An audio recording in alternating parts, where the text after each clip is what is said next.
Hai, perkenalkan, nama saya Herisa. Sebagai seorang dengan tipe belajar kinestetik, saya harus membaca buku keras-keras agar tetap fokus.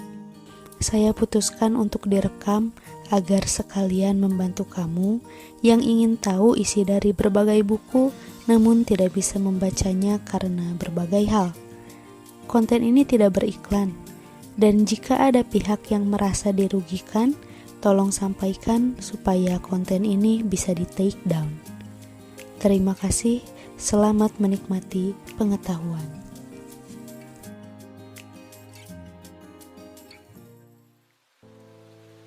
Bab baru, catatan akhir 1984. Dipersembahkan untuk mengenang Edith Weisskopf Johnson, pionir logoterapi di Amerika Serikat yang sudah berkarya sejak 1955 dan yang memberi sumbangan tak ternilai kepada bidang ini. Optimisme di tengah tragedi. Bab ini didasarkan pada ceramah yang saya berikan di Kongres Dunia Ketiga Logoterapi, Regensburg University, Jerman Barat, pada Juni 1983. Pertama-tama, mari kita tanyakan pada diri sendiri, apa yang dimaksud dengan optimisme di tengah tragedi? Secara singkat, itu berarti bahwa seseorang itu optimistis dan tetap optimistis meskipun dia mengalami 3 serangkai tragedi kehidupan. Istilah yang dipakai logoterapi untuk menggambarkan 3 aspek kehidupan manusia yang dibatasi oleh 1. Penderitaan, 2. Rasa bersalah, dan 3. Kematian. Di dalam bab ini kita akan membahas, bisakah kita mengatakan iya kepada kehidupan dengan semua aspek tragis tersebut? Atau, jika kita ubah sedikit pertanyaan di atas, mungkinkah hidup masih memiliki makna di balik semua aspek-aspek tragis yang terkandung di dalamnya? Karena, dengan mengatakan ya kepada hidup, apapun aspek yang terkandung di dalamnya, sebagaimana tertulis dalam judul buku saya yang ditulis dalam bahasa Jerman, berarti kita menganggap bahwa hidup punya potensi untuk memiliki makna apapun kondisinya, bahkan dalam kondisi yang paling menyedihkan sekalipun. Lebih jauh lagi, kita juga beranggapan bahwa manusia memiliki kapasitas untuk mengubah aspek-aspek hidup yang negatif menjadi sesuatu yang positif atau konstruktif. Dengan kata lain, yang paling penting adalah memanfaatkan yang terbaik dari setiap situasi. Tetapi, yang dimaksud dengan terbaik di sini adalah terbaik yang dalam bahasa Latin disebut optimum. Dengan demikian, optimisme tragis yang saya bicarakan di sini adalah optimisme saat dihadapkan pada tragedi dan dipandang dari potensi manusia, yang dalam bentuknya yang terbaik memungkinkan manusia untuk 1. Mengubah penderitaan menjadi keberhasilan dan sukses. 2. Mengubah rasa bersalah menjadi kesempatan untuk mengubah diri sendiri ke arah yang lebih baik. Dan 3. Mengubah ketidakkekalan hidup menjadi dorongan untuk bertindak dengan penuh tanggung jawab. Tetapi, harus juga diingat bahwa optimisme bukanlah sesuatu yang bisa dikomando atau diperintah. Manusia bahkan tidak bisa memaksakan diri untuk tetap optimistis. Saat dihadapkan pada kemungkinan buruk, atau saat dia tidak memiliki harapan, hal serupa berlaku untuk harapan dan 2 komponen lain yang membentuk 3 serangkai dengan harapan, yaitu kepercayaan dan cinta, yang sama-sama tidak bisa dikomando atau diperintah. Bagi orang Eropa, budaya Amerika memiliki karakteristik khusus, yaitu terus-menerus menuntut atau memerintahkan orang untuk merasa bahagia. Padahal kebahagiaan tidak bisa dikejar, kebahagiaan harus terjadi begitu saja.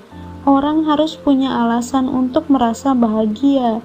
Namun, begitu alasan tersebut ditemukan, secara otomatis orang tersebut akan merasa bahagia. Seperti yang sudah kita lihat, Manusia bukan berusaha mencari kebahagiaan, melainkan mencari alasan untuk menjadi bahagia. Dan yang terakhir, tetapi sama-sama penting, kebahagiaan itu bisa diperoleh dengan mewujudkan potensi makna hidup yang merupakan bagian dari dan tersembunyi dalam setiap situasi. Kebutuhan untuk mencari alasan ini bisa disetarakan dengan fenomena manusia lain yang sangat khusus, yaitu tertawa. Kalau Anda ingin seseorang tertawa, Anda harus memberinya alasan untuk tertawa. Misalnya dengan menceritakan sebuah lelucon. Anda tidak bisa memicu tawa yang asli dengan mendesak orang itu agar tertawa atau meminta dia mendesak dirinya agar tertawa. Jika Anda melakukan itu, sama saja dengan memaksa orang tersebut untuk berpose di depan kamera sambil mengatakan "cheese" dan mendapati hasil foto yang buruk, yaitu wajah-wajah yang kaku karena dipaksa untuk tersenyum. Di dalam logoterapi, pola perilaku seperti itu dinamakan hyperintention. Ini merupakan faktor penting penyebab neurosis seksual, baik pada kasus wanita frigid maupun pria impoten. Semakin keras upaya seorang pasien untuk meraih orgasme atau kepuasan seksual dan bukannya melupakan hasrat diri dengan berserah diri, semakin besar kemungkinannya untuk gagal. Prinsip yang lazim dikenal sebagai pleasure principle. Ini tidak lebih dari sekedar penghancur kesenangan. Setelah upaya seseorang untuk mencari makna hidup berhasil, orang tersebut tidak hanya merasa bahagia, tetapi juga mampu mengatasi penderitaan. Kemudian, apa yang terjadi jika upaya seseorang untuk mencari makna ternyata sia-sia? Akibatnya bisa fatal. Sebagai contoh, kita akan membayangkan situasi ekstrim yang umum dialami para tawanan perang atau kamp konsentrasi. Pertama-tama, seperti yang diceritakan kepada saya oleh seorang serdadu Amerika, akan terbentuk sebuah pola perilaku yang dikenal dengan nama sikap menyerah yang berlebihan. Di kamp konsentrasi, sikap ini dimulai pagi hari, ketika tawanan menolak untuk bangun dan bekerja dan tetap tinggal di gubuknya, di atas jerami yang basah oleh air seni dan kotorannya sendiri. Tidak ada apapun, baik peringatan maupun ancaman, yang bisa mengubah pendirian mereka. Kemudian, sesuatu yang khas terjadi. Tawanan tersebut akan mengambil sebatang rokok yang disembunyikan di dalam kantung mereka dan mulai merokok. Saat itu juga kami tahu bahwa dalam waktu 24 jam, tawanan tersebut akan mati secara perlahan-lahan. Orientasinya tentang makna hidup mulai sirna, digantikan oleh upaya untuk mencari kesenangan langsung. Tidakkah sikap ini mengingatkan kita pada sikap serupa, sikap yang kita lihat dari hari ke hari? Saya memikirkan anak-anak muda di seluruh dunia yang menyebut diri mereka sebagai generasi tanpa masa depan. Bedanya, bukan rokok yang mereka isap, tetapi narkoba. Kenyataannya, narkoba merupakan salah satu aspek dari fenomena massal yang lebih umum, yaitu munculnya perasaan hampa atau tidak berarti akibat frustasi terhadap kebutuhan-kebutuhan dasar hidup yang kemudian menjadi fenomena universal di dalam masyarakat industri. Saat ini bukan hanya para logoterapis yang percaya bahwa perasaan hampa memegang peran yang semakin penting bagi munculnya neurosis, seperti yang diungkapkan oleh Irvin de Yalom dari Universitas Stanford dalam bukunya Existential Psychotherapy. Dari 40 pasien luar yang datang berturut-turut ke klinik psikiatri untuk konsultasi, 12 pasien atau 30%-nya menghadapi masalah yang terkait dengan makna hidup, sesuai penafsiran si pasien sendiri, para terapis, atau penafsiran dari orang-orang yang tidak terkait. Ribuan mil dari Palo Alto, angka tersebut hanya berbeda 1%. Hasil penelitian statistik yang terbaru menunjukkan bahwa di kota Wina, 29% penduduk mengeluh karena mereka tidak lagi memiliki makna hidup. Sedangkan penyebab dari munculnya perasaan bahwa hidup mereka tidak bermakna sebenarnya sederhana. Meskipun mereka hidup berkecukupan, tetapi hidup mereka tidak cukup bermakna untuk dijalani. Mereka punya sarana, tetapi tidak punya makna. Beberapa bahkan tidak punya sarana. Yang saya maksud adalah sejumlah besar orang yang saat ini kehilangan pekerjaan. 50 tahun yang lalu, saya mempublikasikan sebuah studi tentang sejenis depresi khusus yang terdiagnosis pada sejumlah pasien muda yang saya sebut menderita neurosis pengangguran. Saya bisa membuktikan bahwa neurosis jenis ini dipicu oleh dua pemahaman yang salah. Tidak memiliki pekerjaan dianggap sama dengan tidak berguna, dan tidak berguna dianggap sama dengan tidak memiliki makna hidup. Buktinya, setiap kali saya mampu membujuk si pasien untuk menjadi relawan pada organisasi-organisasi kepemudaan, pendidikan bagi orang dewasa, perpustakaan publik, dan sejenisnya, dengan kata lain, segera setelah mereka mampu mengisi waktu kosong mereka yang berlebihan dengan sejenis kegiatan yang berguna, meskipun tidak menghasilkan uang, depresi mereka hilang, meskipun situasi ekonomi mereka tidak berubah, dan meskipun mereka masih tetap kelaparan. Kenyataannya, manusia tidak hanya hidup dari kesejahteraan material saja. Selain neurosis pengangguran yang dipicu oleh kondisi sosial ekonomi, ada beberapa jenis depresi yang setelah ditelusuri ternyata berasal dari kondisi psikodinamis atau kondisi biokimia. Pasien-pasien seperti ini harus ditangani oleh seorang psikoterapis atau mendapat terapi obat-obatan. Namun, jika seorang pasien merasa dirinya tidak berguna, kita tidak boleh mengabaikan dan melupakan bahwa pada dasarnya kita tidak berhadapan dengan masalah patologi. Perasaan seperti itu bukan tanda atau gejala neurosis. Saya akan mengatakan bahwa itu adalah bukti kemanusiaannya. Namun, meskipun tidak ada kaitannya dengan penyakit, perasaan seperti itu bisa menimbulkan penyakit.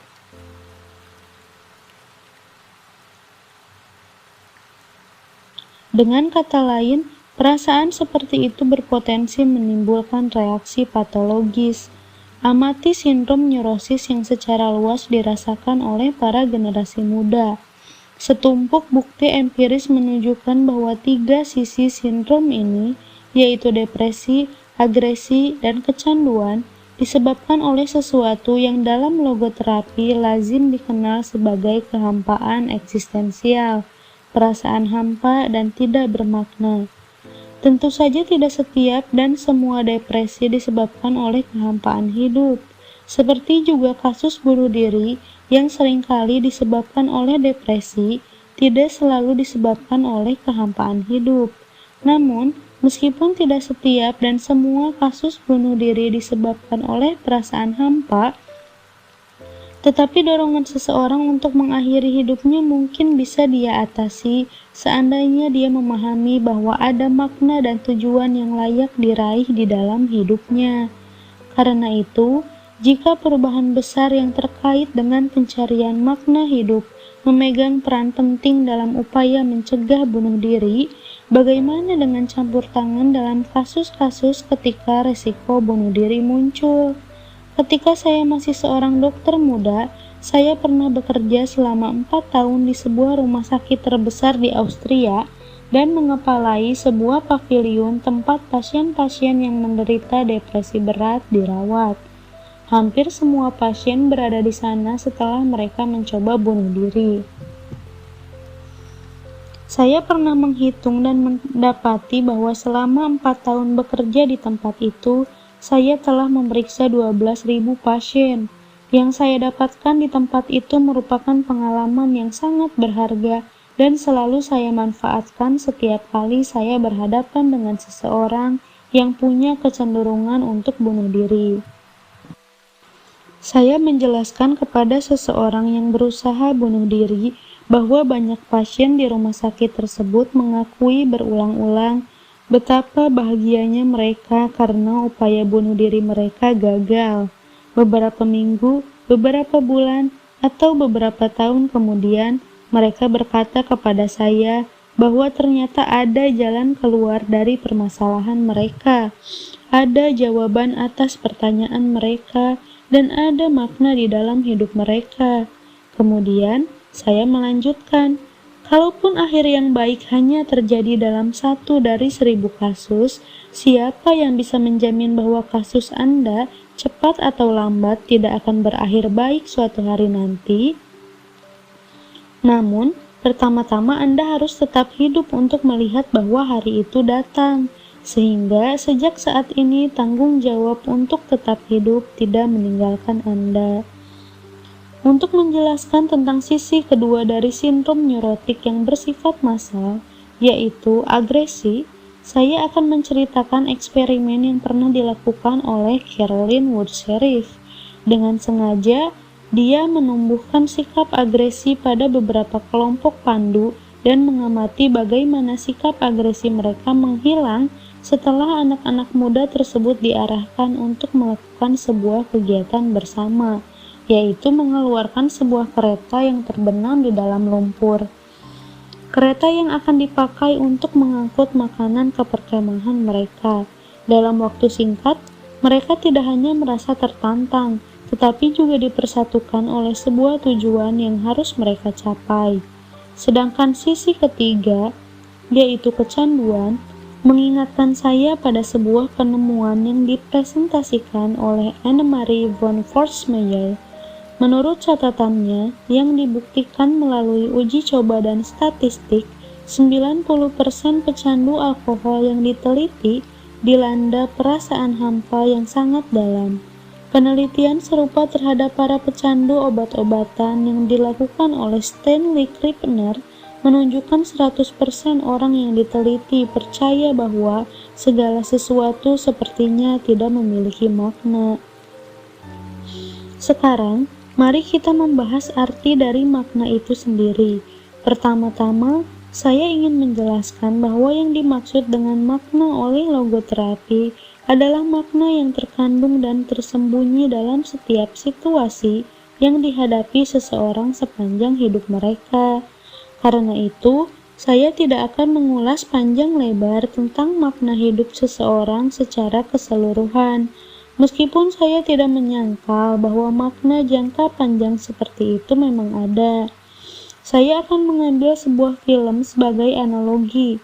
Sebuah film terdiri dari ribuan adegan, dan setiap adegan memiliki arti dan makna tersendiri. Tetapi makna keseluruhan film tersebut tidak akan tampak sebelum adegan terakhir dipertontonkan. Sebaliknya, kita juga tidak bisa memahami makna keseluruhan film tersebut tanpa memahami setiap komponen dan adegan. Hal serupa berlaku pada kehidupan. Bukankah makna akhir dari kehidupan, jika memang ada, juga baru akan tampak di akhir kehidupan, di ambang kematian? Bukankah makna akhir dari kehidupan juga tergantung dari diwujudkan atau tidaknya setiap situasi sesuai dengan pemahaman dan kepercayaan orang terkait? Fakta menunjukkan bahwa makna hidup dan pemahamannya ditinjau dari sudut logoterapi merupakan sesuatu yang nyata dan bukan sesuatu yang mengambang di udara atau terletak di atas menara gading.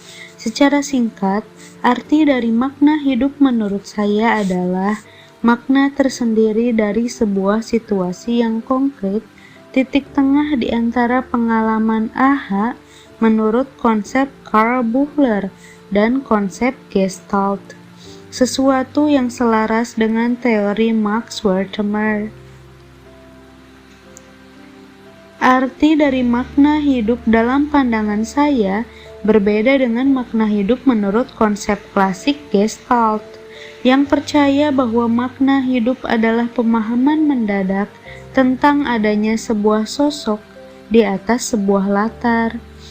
Saya sendiri lebih mengartikan makna hidup sebagai kesadaran akan adanya satu kesempatan atau kemungkinan yang dilatar belakangi oleh realitas, atau dalam kalimat yang sederhana, menyadari apa yang bisa dilakukan di dalam situasi tertentu. Kemudian, apa yang dilakukan oleh manusia untuk menemukan makna hidup?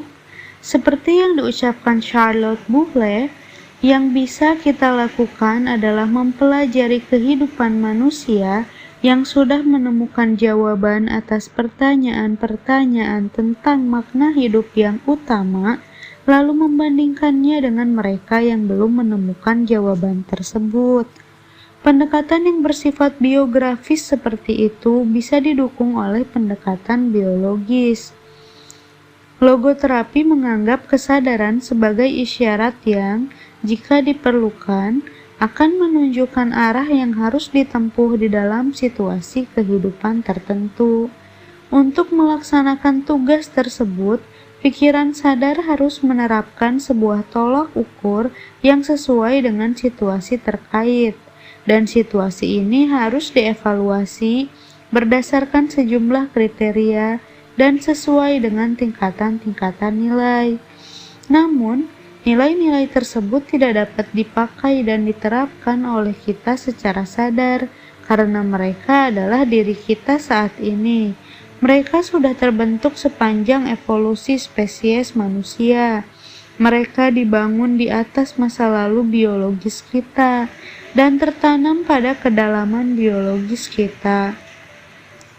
Konrad Lorenz mungkin mempunyai pemikiran serupa saat dia mengembangkan konsep a priori biologis, dan baru-baru ini ketika kami membahas pandangan saya tentang dasar biologis dari proses penilaian, dengan antusias dia mendukung pendapat saya. Bagaimanapun, saat kita menilai sesuatu tentang diri kita sendiri dalam kaitan pemahaman terhadap diri sendiri, kita harus beranggapan bahwa pada dasarnya hal tersebut bersumber dari warisan biologi kita.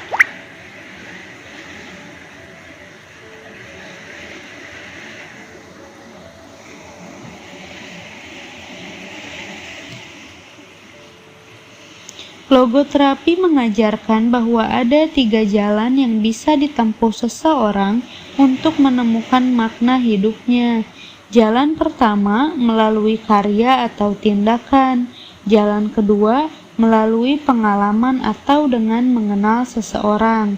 Dengan kata lain, makna hidup tidak hanya bisa ditemukan di dalam pekerjaan, tetapi juga di dalam cinta. Dalam konteks ini, Edith Weisskopf Johnson percaya bahwa pandangan logoterapi yang menganggap bahwa pengalaman bisa sama berharganya dengan keberhasilan memiliki nilai terapeutik, karena anggapan seperti ini mampu mengimbangi keberpihakan pada keberhasilan duniawi yang mengabaikan pengalaman dunia batin. Namun, hal yang terpenting adalah jalan ketiga untuk menemukan makna hidup. Di jalan ketiga ini, bahkan para korban yang tak berdaya dalam situasi yang tidak memberi harapan, yaitu orang-orang yang menghadapi nasib yang tidak bisa diubah, masih bisa tumbuh melampaui dirinya sendiri, berkembang di luar dirinya sendiri, dan dengan melakukan itu, mereka mengubah dirinya sendiri. Mereka bisa mengubah tragedi menjadi kemenangan. Sekali lagi, Edith Weisskopf Johnson, seperti pernah saya kutip sebelumnya, mengungkapkan harapannya agar logoterapi bisa mengimbangi sejumlah kecenderungan tidak sehat pada budaya Amerika masa kini, yaitu budaya yang tidak memberi banyak kesempatan pada orang-orang yang penderitaannya tidak bisa disembuhkan, untuk merasa bangga terhadap penderitaannya dan untuk menganggap penderitaannya sebagai sesuatu yang membuat mereka tersanjung dan bukan terhina, sehingga dia bukan saja tidak merasa bahagia, tetapi dia juga merasa malu karena tidak bahagia.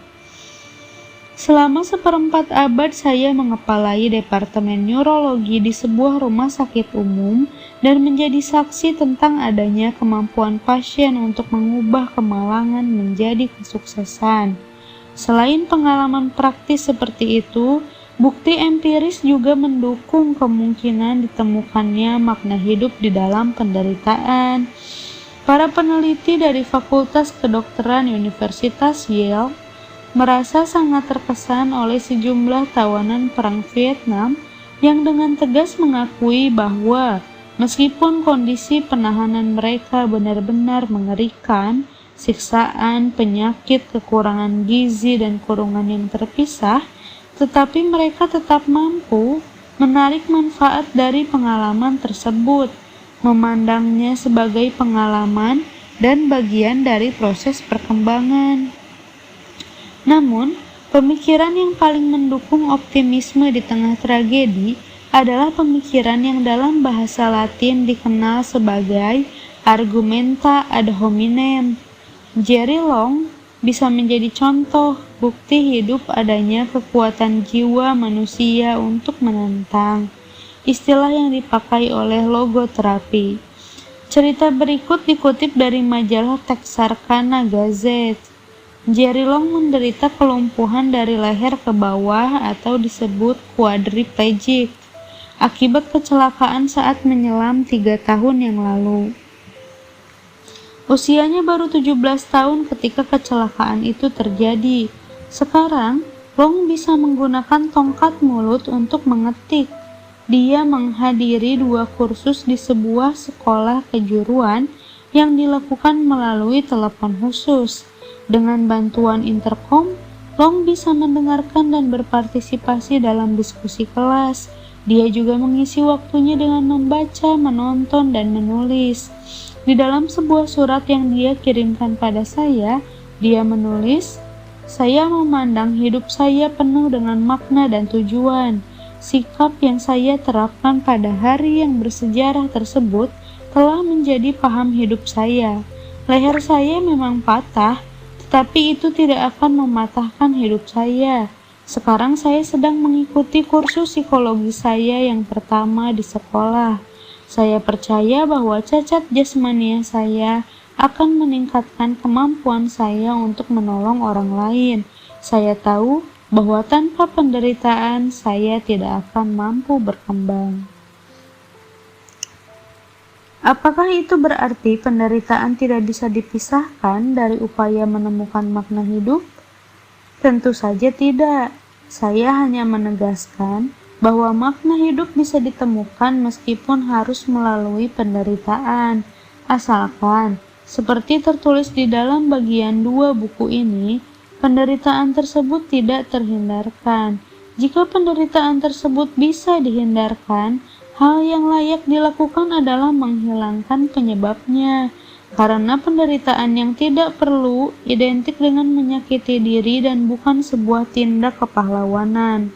Sebaliknya, jika seseorang tidak bisa mengubah situasi yang menyebabkan dia menderita, dia tetap bisa menentukan sikapnya. Saya tidak akan melupakan sebuah wawancara di TV Austria dengan narasumber seorang kardiolog Polandia yang selama Perang Dunia II turut menjadi otak pemberontakan Ghetto Warsawa. "Betapa heroik perbuatan Anda," reporternya berseru saat itu. Sang dokter dengan tenang menjawab, "Dengar, mengambil senapan dan menembakkannya bukan sesuatu yang hebat. Tetapi jika serdadu SS menggiring Anda ke kamar gas atau ke kuburan massal untuk mengeksekusi Anda, dan Anda tidak bisa melakukan apa-apa kecuali terus berjalan dengan membawa harga diri Anda, nah inilah yang akan saya sebut heroik." Long tidak dengan sengaja mematahkan lehernya, tetapi dia memutuskan untuk tidak membiarkan hidupnya patah karena kecelakaan yang menimpa dirinya. Seperti yang kita lihat, prioritasnya terletak pada upaya mengubah secara kreatif situasi yang membuat kita menderita. Namun, kemenangan hanya akan datang pada mereka yang tahu bagaimana cara menderita. Jika diperlukan, Bukti-bukti empiris menunjukkan bahwa kenyataannya hampir semua orang memiliki pendapat serupa. Sebuah jejak pendapat umum yang dilaksanakan di Austria baru-baru ini melaporkan bahwa hal yang paling dihargai oleh orang-orang yang diwawancarai bukanlah artis ternama atau ilmuwan ternama, bukan pula negarawan ternama atau olahragawan ternama, tetapi orang-orang yang bisa mengatasi kesulitan hidup mereka dengan kepala tegak. Dalam membahas aspek kedua dari 3 serangkai tragedi, yaitu perasaan bersalah, saya ingin beranjak dari sebuah konsep teologi yang saya kagumi. Konsep yang saya maksud adalah mysterium iniquitatis, yang menurut pendapat saya berarti analisis sebuah kejahatan belum terungkap sebelum faktor-faktor biologis, psikologis, dan atau sosiologis penyebabnya ditelusuri. Menjelaskan secara lengkap kejahatan seseorang berarti menjelaskan rasa bersalah yang dirasakan si pelaku, tanpa memandang si pelaku sebagai manusia bebas dan bertanggung jawab, tetapi sebagai sebuah mesin yang perlu diperbaiki. Bahkan para pelaku kejahatan pun tidak suka diperlakukan seperti ini.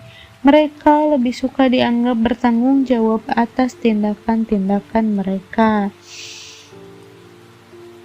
Saya menerima surat dari seorang narapidana yang sedang menjalani masa tawanannya di sebuah penjara Illinois. Di dalam suratnya dia mengeluh, seorang pelaku kriminal tidak pernah diberi kesempatan untuk menjelaskan tentang dirinya. Dia hanya diberi sejumlah alasan yang bisa dipilihnya. Masyarakat dipersalahkan dan seringkali kesalahan tersebut ditimpakan pada korban. Kemudian, saat saya berbicara di depan para tawanan di San Quentin, saya berkata kepada mereka, Anda semua sama-sama makhluk hidup seperti saya, makhluk hidup yang bebas untuk melakukan kejahatan, untuk merasa bersalah. Namun, sekarang Anda bertanggung jawab untuk mengatasi perasaan bersalah tersebut dengan berdiri di atasnya, dengan tumbuh di luar diri Anda, dengan berubah menjadi lebih baik. Mereka merasa dipahami. Tidak lama kemudian, saya menerima surat dari Frank E. W., seorang bekas tawanan, yang mengatakan bahwa dia memulai kelompok logoterapi dengan sesama bekas napi. Kelompok kami memiliki 27 anggota yang tangguh. Bahkan mereka yang baru bergabung tidak kembali lagi ke penjara, meskipun di bawah pengaruh teman sebaya kelompok lama mereka. Hanya satu orang yang kembali ke penjara dan sekarang dia sudah bebas.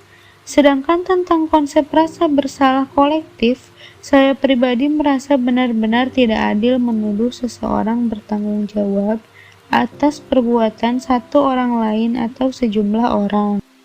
Sejak berakhirnya Perang Dunia II, saya sudah lelah berdebat tentang konsep rasa bersalah kolektif ini. Kadang-kadang saya harus sering menggurui agar orang-orang melepaskan kepercayaan salah tersebut. Seorang wanita Amerika suatu hari mendatangi dan menegur saya. Bagaimana mungkin Anda masih bisa menulis buku-buku Anda di dalam bahasa Jerman, bahasanya Adolf Hitler? Sebagai jawaban, saya bertanya, apakah dia punya pisau di dapurnya? Dan ketika dia mengiyakan, saya berpura-pura heran dan terkejut. Kemudian berseru, bagaimana mungkin Anda masih menggunakan pisau yang sudah digunakan oleh banyak pembunuh untuk menusuk dan membunuh korban mereka? Wanita itu tidak lagi keberatan saya menulis buku-buku saya dalam bahasa Jerman. Aspek ketiga dari 3 serangkai tragedi terkait dengan kematian, namun dia juga terkait dengan kehidupan, karena setiap momentum kehidupan pasti terkait dengan kematian, dan momentum tersebut tidak akan pernah bisa terulang. Namun, bukankah ketidakkekalan hiduplah yang mengingatkan kita tentang adanya tantangan untuk memanfaatkan setiap momentum kehidupan? Memang benar. Itulah sebabnya saya memerintahkan, hiduplah seakan-akan Anda hidup untuk kedua kalinya, dan bertindaklah seakan-akan Anda sedang bersiap-siap untuk melakukan kesalahan yang pertama kalinya.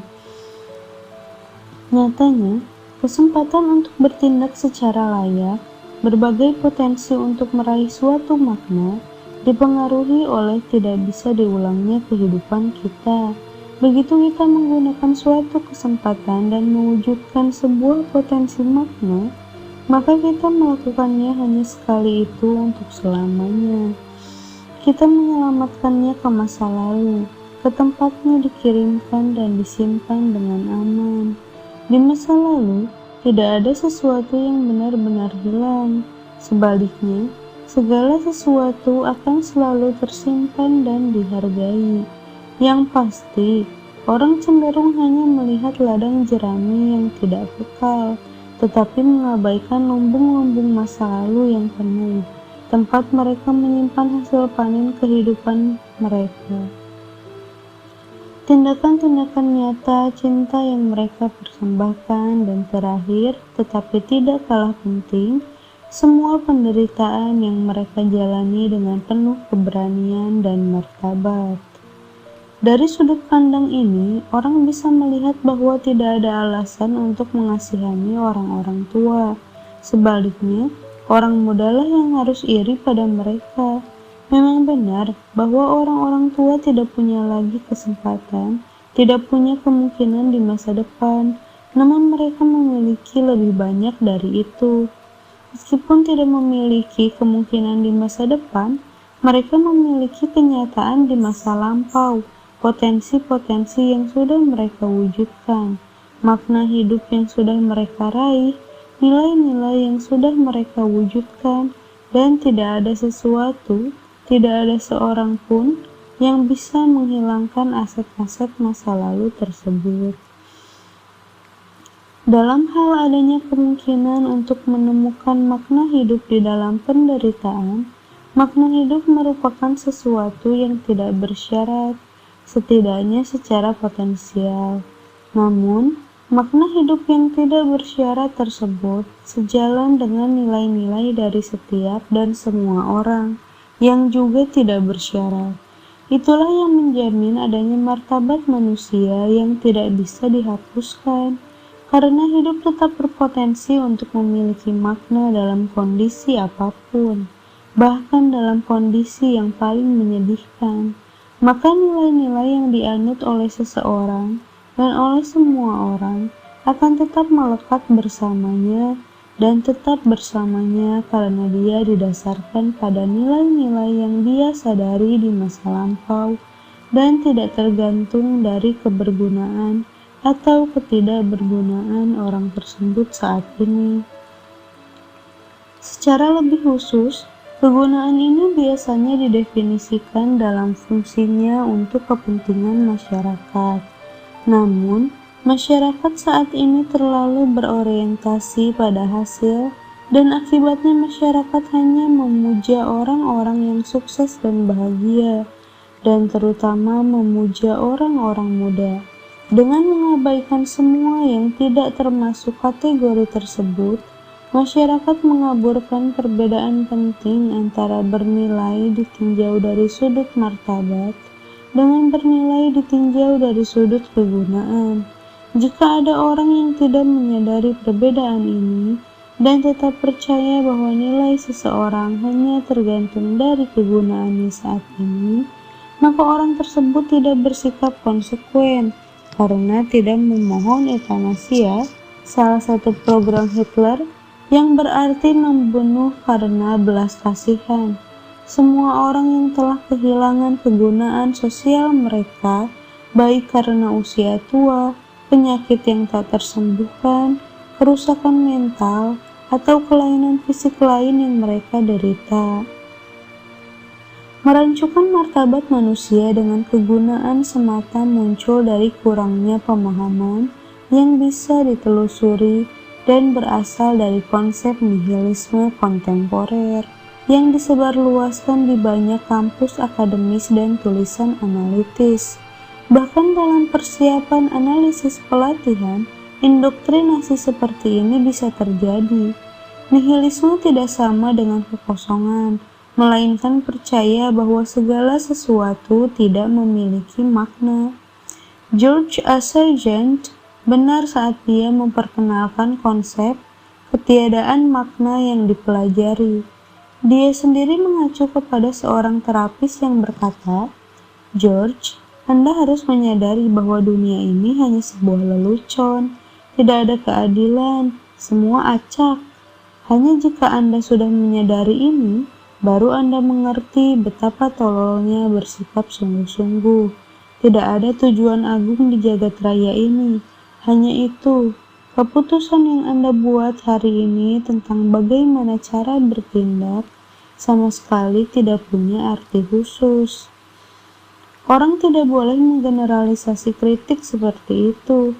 Pada dasarnya, pelatihan memang sangat diperlukan, tetapi jika memang begitu, para terapis harus menganggap tugas mereka sebagai mengebalkan peserta pelatihan mereka dari nihilisme dan bukan menyuntik mereka dengan sinisme yang merupakan mekanisme pertahanan diri terhadap nihilisme mereka sendiri. Para logoterapis bahkan boleh menyesuaikan diri dengan sebagian persyaratan pelatihan dan lisensi yang ditetapkan oleh berbagai aliran psikoterapi lainnya. Dengan kata lain, orang bisa melolong bersama serigala jika perlu, tetapi saat melakukan itu, saya akan menyarankan agar orang itu sebaiknya menjadi biri-biri dalam kostum serigala. Tidak perlu melanggar konsep dasar manusia dan prinsip-prinsip filosofi yang menjadi bagian tak terpisahkan dari logoterapi. Loyalitas seperti itu tidak sulit diterapkan, seperti yang pernah diutarakan oleh Elizabeth S. Lucas. Sepanjang sejarah psikoterapi, tidak ada satu aliran pun yang tidak sedogmatik logoterapi. Logoterapi tidak dipaksakan kepada mereka yang tertarik pada psikoterapi. Bandingannya adalah toko serba ada modern, bukan sebuah pasar tradisional. Di pasar tradisional, calon pembeli dibujuk untuk membeli sesuatu. Sementara di toko serba ada modern, calon pembeli ditunjukkan dan kemudian ditawari berbagai macam barang yang dapat dia pilih sesuai dengan yang paling dianggapnya berguna dan berharga. Dalam Kongres Dunia Logoterapi pertama di San Diego, California, 6-8 November 1980, saya mengajukan usul bukan hanya untuk memanusiawikan kembali psikoterapi, tetapi saya juga mengusulkan sesuatu yang saya namai The De-jurification of Logotherapy. Saya tidak ingin mendidik burung beo yang sekedar meniru suara majikannya, tetapi menyerahkan obor kepada jiwa-jiwa yang mandiri dan berdaya cipta, inovatif, dan kreatif. Sigmund Freud pernah berkata, "Hadapkan sejumlah manusia yang sangat berbeda pada kondisi kelaparan. Dengan meningkatnya rasa lapar, perbedaan manusia akan mengabur, dan di dalam setiap tindakan mereka akan muncul ungkapan seragam akibat sebuah dorongan yang tak terpatahkan." Syukurlah, Sigmund Freud tidak pernah merasakan sendiri kehidupan di dalam kamp konsentrasi. Subjek-subjek penelitiannya dirancang dalam budaya Victoria yang serba mewah, bukan di tengah kebobrokan Auschwitz. Di tempat itu, perbedaan individual tidak mengabur, tetapi sebaliknya, orang menjadi semakin berbeda. Orang membuka sendiri topengnya, baik mereka yang seperti setan maupun yang seperti santa. Dan hari ini, Anda tidak perlu ragu-ragu menggunakan kata santa. Pikirkan penderitaan pendeta Maximilian Kolbe yang kelaparan dan kemudian dibunuh dengan suntikan asam karbol di Auschwitz, dan yang pada 1983 dianugerahi gelar santa atau orang suci. Anda mungkin ingin menegur saya karena mengambil contoh yang sangat ekstrim. sed omnia percalatam difficilia contrarasant.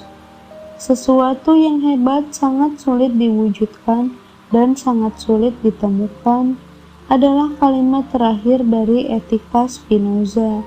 Tentu saja Anda boleh bertanya, perlukah kita merujuk kepada para santa? Apakah tidak cukup hanya merujuk pada orang biasa-biasa saja?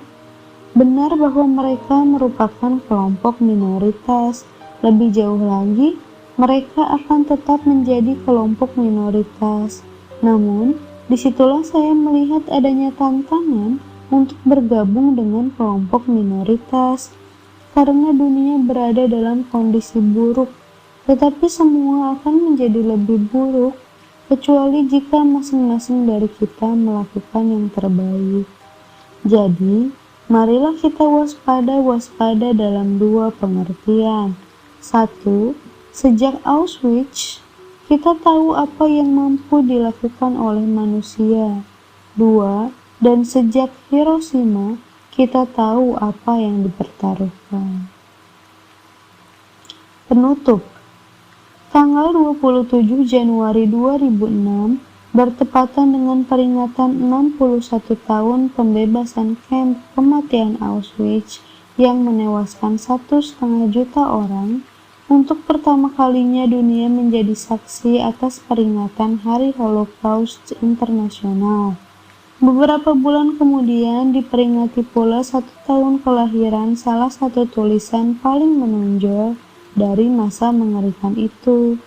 Tulisan ini pertama kali diterbitkan di Jerman pada 1946 sebagai A Psychologist's Experiences the Concentration Camp, dan kemudian menggunakan judul Say Yes to Life in Spite of Everything. Pada edisi-edisi selanjutnya kemudian dilengkapi dengan pengenalan terhadap logoterapi dan catatan mengenai optimisme di tengah tragedi, atau kiat untuk tetap optimis menghadapi rasa sakit, bersalah, dan kematian. Versi terjemahan Inggrisnya yang pertama kali diterbitkan pada 1959 diberi judul Man's Search for Meaning. Buku Viktor Frankl ini kini telah terjual lebih dari 12 juta eksemplar dalam 24 bahasa. Dari survei yang diadakan Library of Congress at Book of the Month Club pada 1991 yang meminta para pembacanya untuk menyebutkan sebuah buku yang menghasilkan perbedaan dalam hidup Anda, Man's Search for Meaning termasuk di antara 10 buku paling berpengaruh di Amerika. Buku ini telah menginspirasi para pemikir agama dan filsafat, tenaga kesehatan jiwa profesional, guru, pelajar, dan pembaca umum dari segala bidang.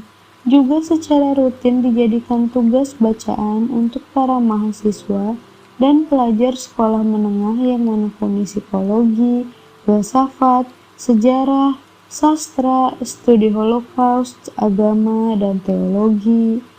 Apa yang menyebabkan buku ini memiliki pengaruh yang meluas dan nilai yang abadi? Masa hidup Viktor Frankl merentang hampir sepanjang abad 20, mulai dari kelahirannya pada 1905 hingga kematiannya pada 1997. Pada usia 3 tahun, ia sudah memutuskan untuk menjadi dokter. Dalam autobiografinya, ia mengenang masa mudanya ketika ia memikirkan makna hidup selama beberapa menit, terutama tentang makna dari hari esok dan maknanya bagi saya. Saat remaja, Frank tertarik dengan filsafat, fisiologi, eksperimental, dan psikoanalisis.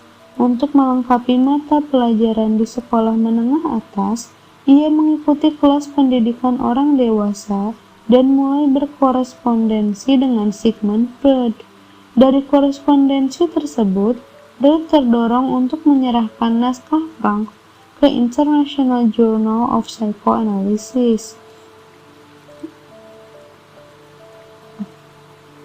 International Journal of Psychoanalysis. Artikel tersebut diterima dan kemudian diterbitkan. Pada tahun yang sama, Frank yang saat itu berusia 16 tahun mengikuti lokakarya pendidikan orang dewasa mengenai filsafat. Instrukturnya melihat Frank memiliki kecerdasan yang lebih matang daripada anak seusianya. Frank kemudian diundang untuk memberi ceramah mengenai makna hidup. Ia memberitahu peserta ceramah bahwa kita sendirilah yang harus menjawab pertanyaan-pertanyaan yang diajukan kehidupan kepada kita, dan kita hanya dapat merespon semua itu dengan bertanggung jawab terhadap eksistensi kita. Keyakinan ini menjadi fondasi kehidupan pribadi dan identitas profesional Frank.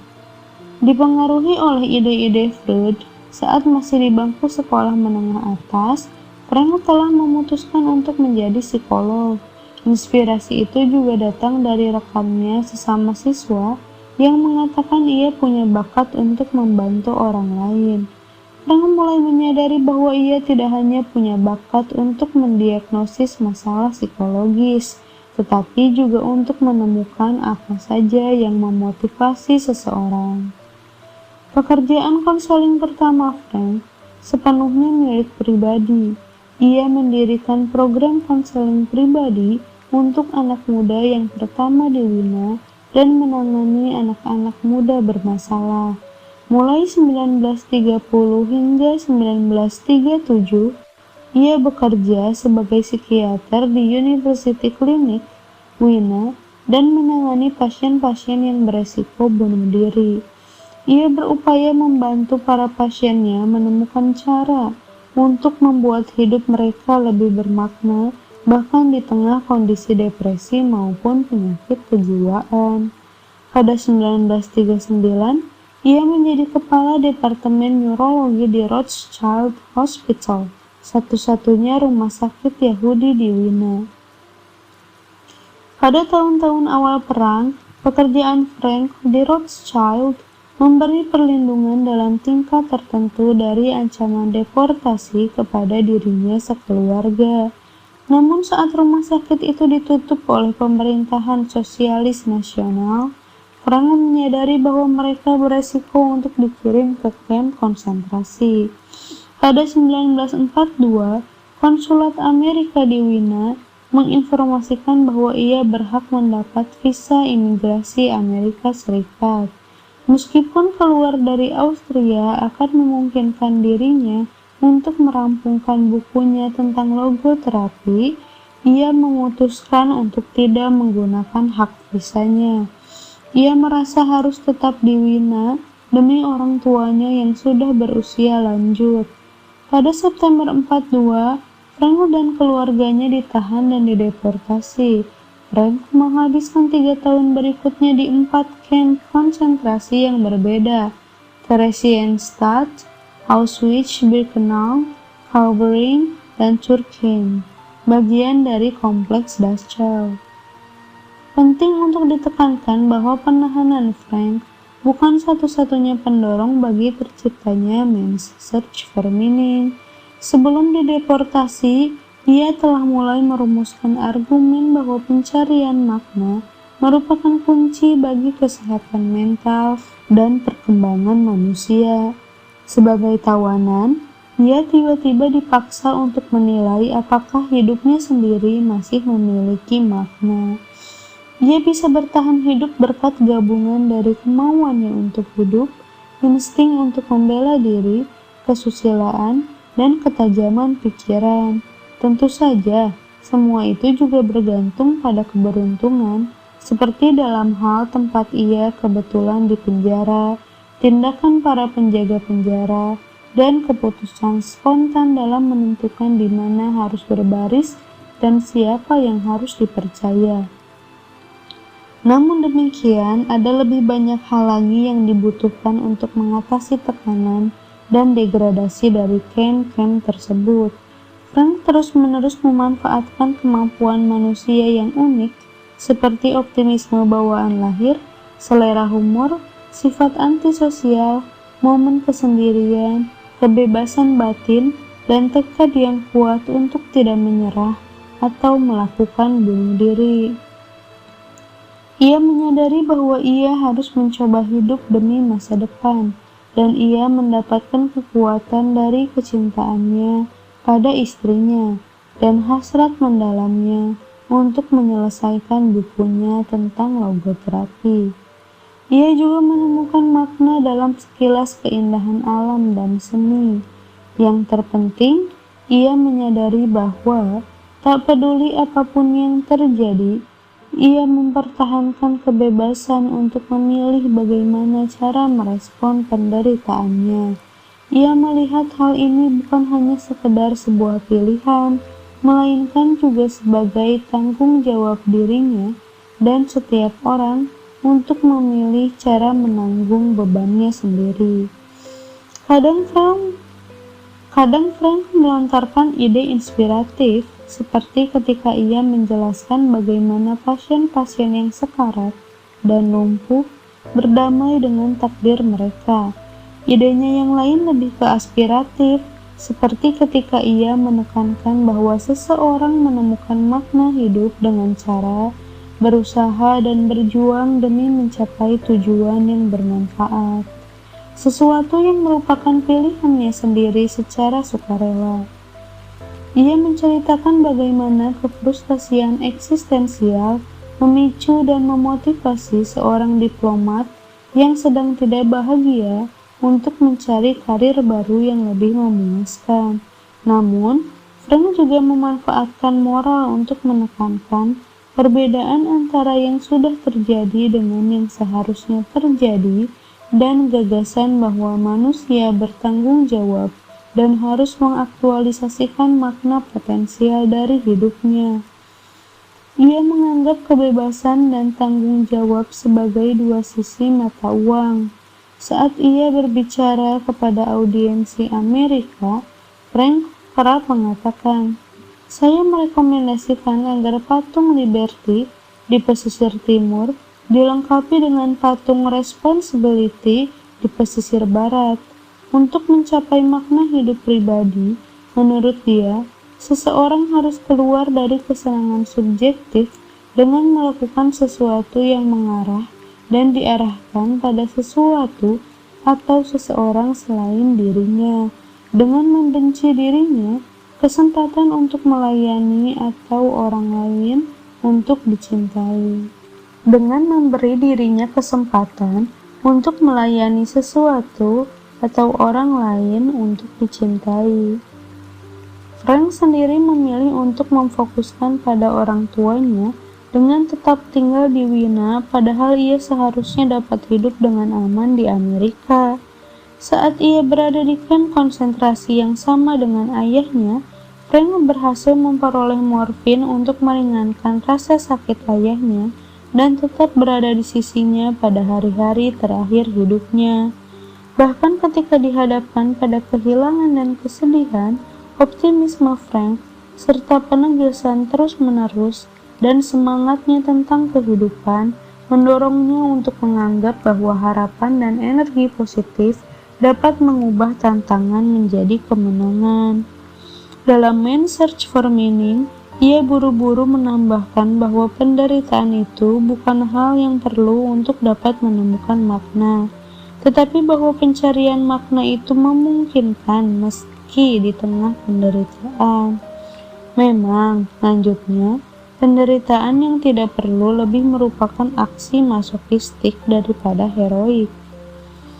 Saya membaca Man's Search for Meaning untuk pertama kalinya pada pertengahan 1960-an saat menjadi dosen filsafat. Buku ini diperkenalkan kepada saya oleh seorang filsuf Norwegia yang pernah ditahan di sebuah kamp konsentrasi Nazi. Menurut kolega saya, ia sangat setuju dengan pendapat Frank tentang pentingnya memupuk kebebasan internal seseorang, merangkul nilai-nilai keindahan alam, seni, puisi, dan literatur, serta perasaan cinta terhadap keluarga dan teman. Namun pilihan, aktivitas, hubungan, hobi, dan bahkan kesenangan sederhana pribadi juga dapat memberi makna bagi hidup. Lantas mengapa sebagian orang mendapati dirinya merasa begitu hampa? Kearifan Frank di sini patut untuk ditekankan. Ini adalah pertanyaan tentang sikap yang diambil seseorang menghadapi berbagai tantangan dan peluang hidup, baik besar maupun kecil. Sikap yang positif memungkinkan seseorang untuk bertahan menghadapi penderitaan dan kekecewaan, selain juga meningkatkan kenikmatan dan kepuasan. Sikap yang negatif memperbesar rasa sakit dan memperdalam kekecewaan, juga merongrong dan mengikis kenikmatan, kebahagiaan, dan kepuasan, bahkan dapat memicu depresi maupun penyakit fisik. Teman dan mantan kolega saya, Norman Cousins, tak kenal lelah mempromosikan pentingnya emosi-emosi positif dalam meningkatkan kesehatan, dan ia memperingatkan resiko bahwa emosi negatif dapat membahayakannya. Meskipun sejumlah kritikus menyerang pandangan-pandangan Cousins karena dianggap terlalu sederhana, sejumlah riset yang diadakan sesudahnya di bidang psikoneuroimunologi mendukung cara-cara yang membuat emosi, ekspektasi, dan sikap positif meningkatkan sistem imun kita. Riset ini juga memperkuat keyakinan Frank bahwa pendekatan seseorang terhadap segala sesuatu, mulai dari tantangan yang mengancam jiwa hingga situasi sehari-hari, membantu membentuk makna hidup kita. Kebenaran sederhana yang Frank promosikan dengan begitu menggebu-gebu ini memiliki signifikansi yang mendalam bagi siapapun yang mendengarkan. Pilihan yang dibuat manusia haruslah aktif dan bukan pasif. Dalam membuat pilihan pribadi, kita menegaskan otonomi kita. Seorang manusia bukanlah satu benda di antara benda yang lain. Benda saling menentukan satu sama lain, tulis Frank. Tetapi manusia pada dasarnya menjadi penentu diri sendiri. Apa yang telah dicapainya di dalam batasan-batasan anugerah dan lingkungan, ia mencapainya berkat dirinya sendiri. Sebagai contoh, seorang prajurit Israel yang telah kehilangan kedua kakinya dalam perang Yom Kippur berisiko terpuruk dalam keputusasaan yang mendalam. Ia tenggelam dalam depresi dan bahkan berpikir untuk bunuh diri. Suatu hari seorang teman memperhatikan bahwa sikap prajurit tersebut telah berubah menjadi ketenangan yang diselimuti harapan. Prajurit tersebut mengaku perubahannya tersebut terjadi setelah membaca Man's Search for Meaning. Ketika diceritakan tentang prajurit tersebut, Frank bertanya-tanya, apakah ada yang namanya autobiblioterapi, yaitu penyembuhan melalui membaca? Komentar Frank itu mengisyaratkan alasan yang membuat Man's Search for Meaning memiliki efek yang begitu kuat terhadap banyak pembaca. Orang-orang yang menghadapi tantangan eksistensial atau krisis mungkin meminta saran atau bimbingan dari keluarga, teman, terapis, atau konselor agama. Kadang nasihat seperti itu penting, kadang tidak. Orang yang menghadapi pilihan sulit mungkin tidak sepenuhnya menghargai seberapa besar sikap mereka sendiri memengaruhi keputusan yang perlu mereka buat atau tindakan yang perlu mereka ambil. Frank memberikan sebuah petunjuk yang sangat penting kepada para pembaca yang tengah mencari jawaban untuk berbagai dilema kehidupan.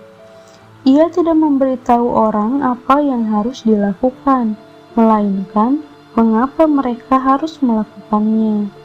Setelah ia dibebaskan dari kamp Churchill pada 1945, ketika ia nyaris kehilangan nyawa karena penyakit tifus, Frank mendapati dirinya benar-benar sebatang kara. Pada hari pertama ia kembali ke Wina pada Agustus 1945, Frank mengetahui bahwa istrinya yang tengah mengandung, Tilly, telah wafat karena sakit atau kelaparan di kamp konsentrasi Bergen-Belsen. Sedihnya lagi, orang tua dan saudara laki-lakinya juga telah wafat di kamp-kamp. Dalam upaya mengatasi rasa kehilangan dan depresi yang tak terelakkan, ia bertahan di Wina untuk melanjutkan karirnya sebagai psikiater. Pilihan yang tidak biasa ketika begitu banyak orang lain, terutama psikoanalis dan psikiater Yahudi, telah beremigrasi ke negara-negara lain. Beberapa faktor mungkin turut mempengaruhi keputusan ini. Frank merasakan hubungan yang erat dengan Wina, terutama dengan pasien-pasien psikiatri yang membutuhkan bantuannya selama periode pasca perang. Ia juga lebih percaya pada rekonsiliasi daripada balas dendam. Ia pernah berkomentar, "Saya tidak melupakan kebaikan apapun yang dilakukan terhadap saya, dan saya tidak menyimpan dendam terhadap kejahatan apapun." Secara khusus, ia menolak ide kesalahan kolektif. Frank mengerti bahwa para kolega dan tetangganya di Wina mungkin mengetahui atau bahkan turut berpartisipasi dalam penyiksaan dirinya, dan ia tidak mengecam mereka karena tidak bergabung dengan aksi perlawanan atau mati secara heroik. Sebaliknya, ia sangat berkomitmen dengan pemikiran bahwa bahkan seorang penjahat Nazi yang keji atau seorang gila yang tampak mengerikan sekalipun mempunyai potensi untuk meninggalkan kejahatan atau kegilaan dengan membuat pilihan-pilihan yang bertanggung jawab. Ia menekuni pekerjaannya dengan penuh semangat. Pada 1946, ia merekonstruksi dan merevisi buku yang hancur ketika ia pertama kali dideportasi, yaitu The Doctor and the Soul. Dan pada tahun yang sama, dalam waktu hanya 9 hari, ia menulis Man's Search for Meaning. Ia berharap melalui tulisan-tulisannya, ia dapat menyembuhkan keterasingan pribadi dan krisis kultural yang menodai banyak individu yang merasakan kehampaan internal atau kekosongan di dalam diri mereka sendiri. Barangkali padatnya aktivitas profesional ini membantu Frank untuk memulihkan kembali makna hidupnya sendiri. 2 tahun kemudian ia menikahi Eleanor Swinch, yang merupakan seorang perawat seperti istri pertamanya. Tidak seperti Tilly yang seorang Yahudi, Ellie adalah seorang penganut Katolik. Meskipun hal ini mungkin hanya kebetulan, sudah merupakan karakteristik dari Viktor Frankl untuk menerima individu manapun tak peduli agama maupun keyakinan sekuler mereka. Komitmennya yang mendalam terhadap keunikan dan martabat dari masing-masing individu terilustrasi oleh kekagumannya terhadap Freud dan Adler, meskipun ia tidak sependapat dengan teori-teori filsafat dan psikologi mereka. Ia juga menghargai hubungan pribadinya dengan para filsuf yang memiliki pandangan yang sama sekali bertolak belakang, seperti Martin Heidegger, seorang bekas simpatisan Nazi, Karl Jaspers, seorang pendukung ide kesalahan kolektif, dan Gabriel Marshall, seorang filsuf dan penulis Katolik. Sebagai seorang psikiater, Frank menghindari referensi langsung ke keyakinan agamanya sendiri. Ia senang mengatakan bahwa tujuan dari psikiatri adalah penyembuhan jiwa dan menyerahkan penyelamatan jiwa kepada agama. Ia tetap menjadi kepala Departemen Neurologi di Wiener Polyclinic Hospital selama 25 tahun dan menulis lebih dari 30 buku yang ditujukan baik untuk pembaca profesional maupun umum. Ia mengajar di banyak tempat di Eropa, Amerika, Australia, Asia, dan Afrika. Memegang jabatan profesor di Harvard, Stanford, dan University of Pittsburgh, dan menjadi profesor luar biasa bidang logoterapi di US International University, San Diego.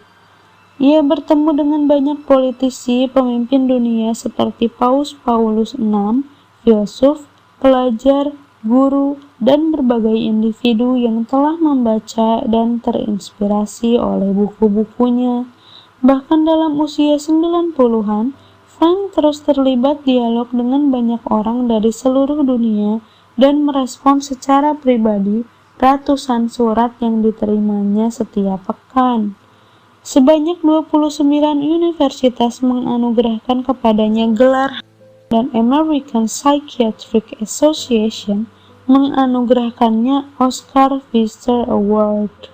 Frank disebut-sebut sebagai pencipta logoterapi sebagai teknik psikiatri yang menggunakan analisis eksistensial untuk membantu pasien menyelesaikan konflik emosional mereka. Ia mendorong banyak terapis untuk melihat hal-hal di luar masalah pasien di masa lalu dan masa sekarang untuk membantu mereka memilih masa depan yang produktif dengan membuat pilihan-pilihan pribadi dan bertanggung jawab atas pilihan tersebut. Beberapa generasi terapis terinspirasi oleh wawasan humanisnya. Pengaruh ini merupakan hasil dari tulisan yang produktif, kuliah yang provokatif, dan kepribadian Frank yang menarik. Ia mendorong orang lain untuk menggunakan analisis eksistensial secara kreatif, alih-alih membentuk sebuah doktrin resmi. Ia berargumen bahwa para terapis harus memfokuskan pada kebutuhan pasien individual secara spesifik dan bukan membuat ekstrapolasi dari teori-teori abstrak. Meskipun memiliki jadwal yang begitu padat, Frank masih menyempatkan diri untuk mengikuti kursus penerbang dan mengejar hasrat lamanya untuk mendaki gunung. Ia berkelakar bahwa berkebalikan dengan psikologi kedalaman Freud dan Adler yang menekankan penggalian masa lalu dan insting serta hasrat bawah sadar individu, ia justru mempraktikkan psikologi ketinggian yang memfokuskan pada masa depan seseorang dan keputusan serta tindakan orang tersebut. Pendekatannya terhadap psikoterapi menekankan pentingnya membantu orang mencapai level makna pribadi yang baru melalui pelampauan diri, yaitu penerapan upaya positif, teknik, penerimaan batasan, dan keputusan bijak. Tujuannya adalah mendorong orang untuk menyadari bahwa ia dapat dan harus memanfaatkan kapasitas dirinya untuk memilih agar mencapai tujuannya sendiri. Dalam tulisannya tentang optimisme di tengah tragedi, ia memperingatkan kita bahwa dunia tengah berada dalam kondisi buruk, tetapi semuanya akan tetap memburuk kecuali masing-masing dari kita melakukan yang terbaik. Frank pernah diminta untuk mengekspresikan makna hidupnya sendiri dalam satu kalimat. Ia menulis jawabannya di atas kertas dan meminta para mahasiswanya untuk menebak apa yang telah ditulisnya. Setelah hening selama beberapa saat, seorang mahasiswa mengejutkan Frank dengan mengatakan, "Makna hidup Anda adalah membantu orang lain menemukan makna hidup mereka." Nah itu, kata Frank. Itu adalah kata-kata yang persis sama seperti yang telah saya tulis. Penutup ini ditulis oleh William J. Winslade. William J. Winslade adalah seorang filsuf, pengacara, dan psikoanalis yang mengajar psikiatri, etika medis, dan jurisprudensi medis di University of Texas Medical Branch di Galveston dan University of Houston Law Center. Selesai. Terima kasih untuk teman-teman yang sudah setia mendengarkan audiobook ini dari part 1 sampai 10. Ini adalah audiobook pertama saya. Tentu banyak kekurangan, maka dari itu saya meminta masukan dari Anda.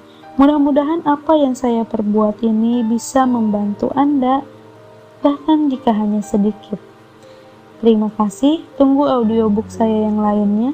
Salam, Herisa.